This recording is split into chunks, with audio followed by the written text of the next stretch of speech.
El legado de Elías, cuando Dios prepara a su sucesor. Basado en el libro de Segunda de Reyes capítulo 2 versículos del 1 al 25. En los momentos más importantes de nuestra vida, Dios nos prepara. A veces no lo entendemos en el momento, pero su mano guía cada paso, cada decisión, cada despedida.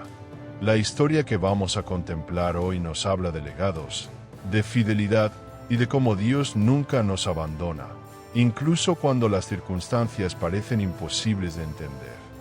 El último viaje. Había llegado el momento que Eliseo tanto temía, pero que Dios había ordenado desde la eternidad. El gran profeta Elías sería llevado al cielo, y su discípulo, Eliseo, tendría que continuar la obra. Pero observe cómo Dios no hace las cosas de manera abrupta. No separa a los maestros de sus discípulos sin una preparación adecuada. Aconteció que cuando quiso Jehová alzar a Elías en un torbellino al cielo, Elías venía con Eliseo de Gilgal. Esta no era una caminata común. Era un viaje de despedida, un último recorrido por los lugares donde Dios había obrado milagros. ¿Ha notado usted que antes de los grandes cambios en nuestra vida, Dios nos lleva a recordar su fidelidad pasada? La primera prueba, Gilgal. Y dijo Elías a Eliseo: quédate ahora aquí, porque Jehová me ha enviado hasta Betel. Aquí vemos la primera prueba. Elías, bajo la dirección de Dios, está probando la determinación de su discípulo. ¿Cuántas veces Dios nos prueba de esta manera? Nos presenta oportunidades para quedarnos en lo cómodo, en lo conocido, cuando nos está llamando a algo más grande. Pero Eliseo respondió: vive Jehová, y vive tu alma, que no te dejaré. ¡Qué declaración tan poderosa! Eliseo no está siendo terco, está siendo fiel.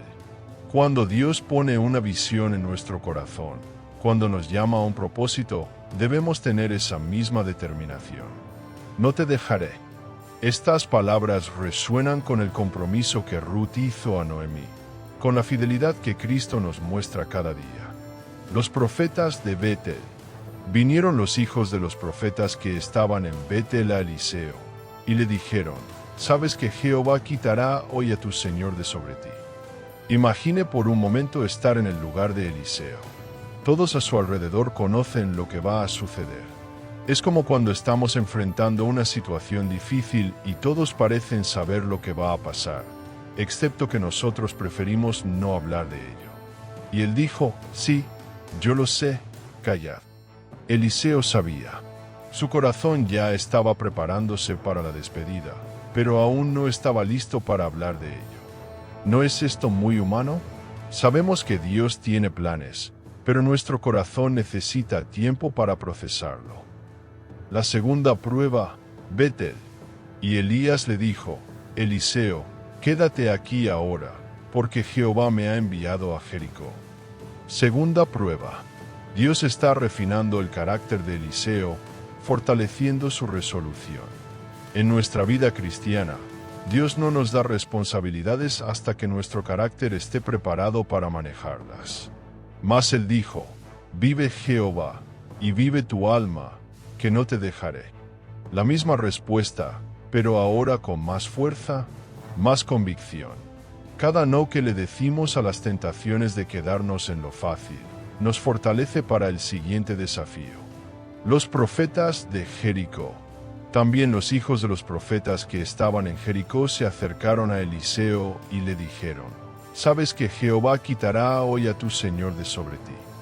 Dios permite que diferentes personas nos hablen la misma verdad.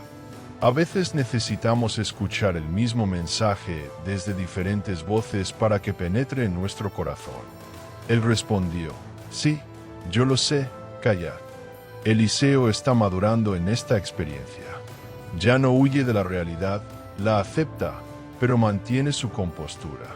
Esta es la sabiduría que Dios nos da cuando caminamos con Él. La tercera prueba, Jordán. Y Elías le dijo: te ruego que te quedes aquí, porque Jehová me ha enviado al Jordán. Tercera y última prueba antes del gran momento. El Jordán representa para el pueblo de Israel un lugar de transición, de paso hacia las promesas de Dios. Aquí, Dios está preparando a Eliseo para su propia transición. Pero él dijo: «Vive Jehová, y vive tu alma, que no te dejaré». 3 veces la misma respuesta. En la Biblia, el número 3 representa la perfección, la completitud. Eliseo ha pasado la prueba completamente. El milagro en el Jordán.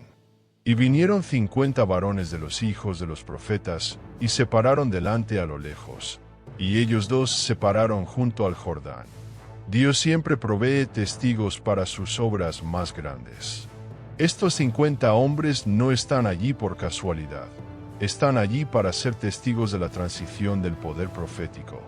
Tomando entonces Elías su manto, lo dobló y golpeó las aguas, las cuales se apartaron a uno y otro lado, y pasaron ambos por lo seco. ¡Qué momento tan extraordinario! El mismo Dios que abrió el mar rojo para Moisés, que detuvo las aguas del Jordán para Josué, ahora hace lo mismo para Elías. Dios no ha cambiado. Su poder sigue siendo el mismo ayer, hoy y siempre. La petición más importante. Cuando habían pasado, Elías dijo a Eliseo: «Pide lo que quieras que haga por ti, antes que yo sea quitado de ti». Este es uno de los momentos más hermosos de toda la Escritura. Un maestro preguntando a su discípulo: «¿Qué puedo hacer por ti antes de irme?». ¿Qué hubiera pedido usted? ¿Fama? ¿Poder político? Y dijo Eliseo: «Te ruego que una doble porción de tu espíritu sea sobre mí». ¡Qué petición tan extraordinaria! Eliseo no pidió cosas materiales. Pidió lo único que realmente importa: el Espíritu de Dios. La doble porción no significa que quería ser 2 veces mejor que Elías. En la cultura hebrea, la doble porción era la herencia del primogénito. Eliseo estaba pidiendo ser reconocido como el heredero legítimo del ministerio profético. Le dijo: «Cosa difícil has pedido. Si me vieres cuando fuere quitado de ti, te será hecho así». Mas si no, no. Elías no puede conceder esta petición por su propia voluntad. Solo Dios puede dar su espíritu.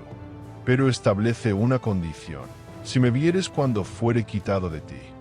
Esta no es una condición caprichosa, es una prueba de fe. ¿Tendrá Eliseo la fe suficiente para ver lo que Dios está haciendo, incluso en momentos sobrenaturales? El arrebatamiento. Y aconteció que yendo ellos y hablando, he aquí un carro de fuego con caballos de fuego apartó a los 2. Y Elías subió al cielo en un torbellino. ¡Qué escena tan impresionante! Un carro de fuego, caballos de fuego, un torbellino.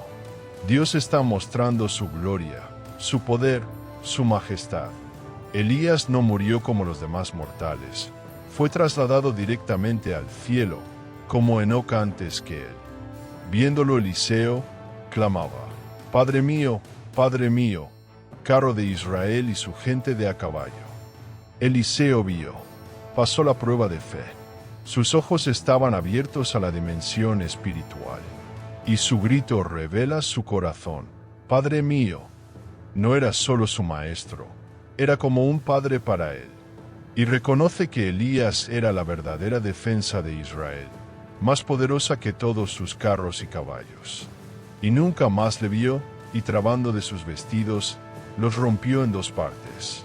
Eliseo rompe sus propias vestiduras en señal de luto, pero también como símbolo de que su antigua vida ha terminado. Algo nuevo está comenzando. El manto de la autoridad. Alzó luego el manto de Elías que se le había caído, y volvió, y se paró a la orilla del Jordán. El manto no cayó por accidente.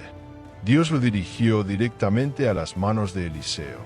Este manto representa la autoridad, la unción, la responsabilidad que ahora pasaba a él. Y tomando el manto de Elías que se le había caído, golpeó las aguas, y dijo: «¿Dónde está Jehová, el Dios de Elías?». ¡Qué momento tan crucial! Eliseo está haciendo su primera prueba de la unción que ha recibido. Pero observe que no dice: «¿Dónde está mi poder?». Dice, ¿dónde está Jehová, el Dios de Elías? Reconoce que el poder no está en el manto, sino en Dios. Y así que hubo golpeado del mismo modo las aguas, se apartaron a uno y otro lado, y pasó Eliseo. El milagro se repite. Dios confirma que Eliseo ha recibido la doble porción que pidió. El mismo poder que operó a través de Elías ahora opera a través de él. El reconocimiento. Viéndole los hijos de los profetas que estaban en Jericó al otro lado, dijeron, el espíritu de Elías reposó sobre Eliseo. Y vinieron a recibirle, y se postraron delante de él. La comunidad profética reconoce inmediatamente la transferencia de autoridad. No hay discusión, no hay duda. Cuando Dios unge a alguien, su pueblo lo reconoce. La búsqueda innecesaria. Y le dijeron, he aquí ahora, hay con tus siervos 50 varones fuertes. Vayan ahora y busquen a tu Señor, no sea que lo haya llevado el Espíritu de Jehová y lo haya echado en algún monte o en algún valle. Aunque habían visto el milagro, algunos aún dudan. La mente humana trata de explicar lo sobrenatural con términos naturales. Piensan que tal vez Elías fue llevado a algún lugar cercano y dejado allí. Mas él les dijo, no enviéis. Eliseo sabe que es inútil. Él vio lo que pasó. Elías fue llevado al cielo, no dejado en algún monte. Pero ellos le importunaron, hasta que avergonzándose dijo, enviad. Entonces enviaron 50 hombres, los cuales lo buscaron 3 días, mas no lo hallaron. A veces, incluso cuando conocemos la verdad, permitimos que otros nos presionen para hacer cosas innecesarias. Eliseo cedió la presión, aunque sabía que era inútil. Y cuando volvieron a él, pues se había quedado en Jericó, él les dijo, ¿no os dije yo que no fueseis? Una lección aprendida. Cuando Dios nos revela algo claramente, debemos confiar en esa revelación, sin importar cuánta presión recibamos de otros. El primer milagro, las aguas amargas.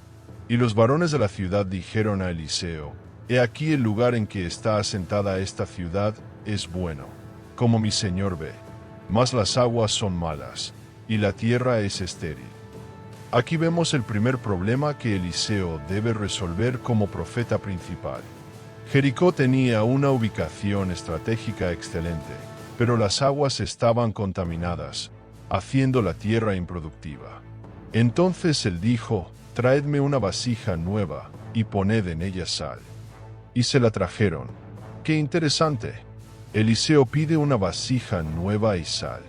La vasija nueva representa pureza, algo que no ha sido contaminado.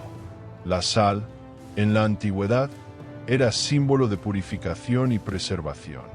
Y saliendo a los manantiales de las aguas, echó dentro la sal, y dijo, así ha dicho Jehová, yo sané estas aguas, y no habrá más en ellas muerte ni enfermedad. Observe que Eliseo no dice, yo sano estas aguas. Dice, así ha dicho Jehová, yo sané estas aguas. El verdadero profeta siempre da la gloria a Dios. Y fueron sanas las aguas hasta hoy, conforme la palabra que habló Eliseo. El milagro permanece. Incluso cuando se escribió este relato, las aguas seguían siendo puras. Los milagros de Dios no son temporales, tienen efectos duraderos. Ahora bien, debemos hablar de los versículos 23 al 25, que han generado mucha confusión y debate a lo largo de los siglos. Después subió de allí a Betel, y subiendo por el camino, salieron unos muchachos de la ciudad, y se burlaron de él, diciendo, Calvo, sube. Y mirando él atrás, los vio, y los maldijo en el nombre de Jehová. Y salieron 2 osos del monte, y despedazaron de ellos a 42 muchachos. De allí fue al monte Carmelo, y de allí volvió a Samaria. Este pasaje nos enseña verdades profundas sobre la autoridad espiritual y las consecuencias de despreciar lo sagrado. Primero, entendamos el contexto. Estos no eran niños pequeños jugando inocentemente. La palabra hebrea Naar se refiere a jóvenes adultos, posiblemente adolescentes o adultos jóvenes. Y su burla no era casual. Segundo, cuando gritaban, calvo, sube, no se estaban burlando simplemente de la apariencia física de Eliseo. Se estaban mofando del arrebatamiento de Elías, cuestionando la autoridad profética de Eliseo y desafiando al mismo Dios. Era una burla organizada y deliberada contra lo sagrado. Tercero, Eliseo no actuó por orgullo personal herido. Actuó como representante de Dios, defendiendo la santidad del ministerio profético. En aquella época y cultura, burlarse de un profeta era equivalente a burlarse de Dios mismo. Cuarto, las consecuencias fueron inmediatas y severas porque Dios estaba estableciendo la autoridad de su nuevo profeta. Si Eliseo hubiera permitido que esta burla pasara sin consecuencias, su ministerio habría perdido credibilidad desde el comienzo. Esta historia nos enseña que Dios toma en serio la reverencia hacia sus siervos y su obra. Las palabras tienen consecuencias, especialmente cuando se dirigen contra lo sagrado. La autoridad espiritual debe ser respetada y protegida. Dios mismo defiende a sus siervos cuando es necesario. Él regresó a Samaria. De allí fue al monte Carmelo, y de allí volvió a Samaria. Eliseo visita el monte Carmelo, lugar emblemático del ministerio de Elías. Es como si estuviera conectándose con el legado que ha recibido, recordando las grandes victorias que Dios obtuvo a través de su mentor. Y así comienza el ministerio de Eliseo, un ministerio que duraría más de 50 años y que incluiría el doble de milagros que realizó Elías. Dios había preparado todo perfectamente. La antorcha había pasado de una generación a la siguiente. ¿Qué podemos aprender de esta extraordinaria historia? Primero, que Dios siempre prepara a sus siervos antes de darles grandes responsabilidades. Eliseo no se convirtió en profeta de la noche a la mañana. Fue un proceso de pruebas, de crecimiento, de fidelidad demostrada paso a paso. Segundo, que la verdadera herencia espiritual no se obtiene por casualidad, sino por determinación y fe. Eliseo tuvo que persistir, tuvo que pasar las pruebas, tuvo que creer lo suficiente para ver lo sobrenatural. Tercero, que cuando Dios nos llama a algo nuevo, también nos equipa para ello. El mismo poder que operó a través de Elías operó a través de Eliseo. Dios no nos llama a hacer algo sin darnos los recursos para hacerlo. Y finalmente, que los legados más importantes no son materiales, sino espirituales. Elías no le dejó a Eliseo oro ni plata, sino algo mucho más valioso, la unción y el llamado de Dios. No debemos ver este pasaje como un acto de crueldad, sino como una demostración de la santidad de Dios y la seriedad con la que debemos tratar las cosas espirituales. En nuestro tiempo, aunque las consecuencias pueden no ser tan inmediatas o dramáticas, el principio permanece. Dios no tolera la burla deliberada hacia lo sagrado. Debemos acercarnos a las cosas de Dios con reverencia, respeto y temor santo. Que esta historia nos recuerde que servir a Dios es un privilegio sagrado, y que tanto los que sirven como los que son servidos deben mantener una actitud de respeto hacia lo que Dios está haciendo.